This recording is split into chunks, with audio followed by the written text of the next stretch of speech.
Hello. Hello. Good evening, sir. Good evening, sir. Good evening. Akoi honorable CMO akoi myam punna phami kari hujik kamai kwain tawri pochei sing kamai adugi matang sum akoi myam punna phaminariba adu umtang khangdana tawjarakpani. Sir, hokje akoi ki audience CMO myam phambirabanina saroi sir aina hajaning baje hogi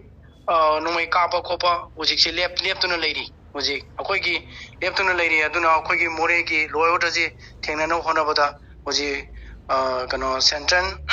security forces singna akoi ki award pa amai ammunition singba akoi da pire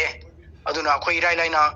control tawba ngamani aduga akoi ki saroina matam chana preventive measure lawbi basina akoi yamna nungai jaba phawe aduga akoi ki damakta haina soper singba ready da thambire haiba tabada yamna nungai re aduga akoi ki award pa jingdu soper da puba yabasu pubiro haina aina sage phom da su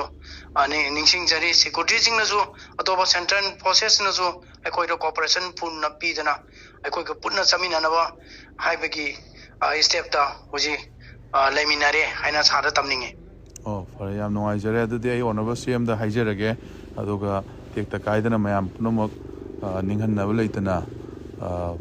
kano tawbiyo na mayam da su umtang panbiyo akoi security personnel sing da su sumaina honorable CM na amasung cabinet colleague mayam na hangi na sumaina umtang paum tang PBO mayam da su ana haibado ma ai noina ma aigi mureda leba aigi observation sing loina su aina madugi message ai pass tawrage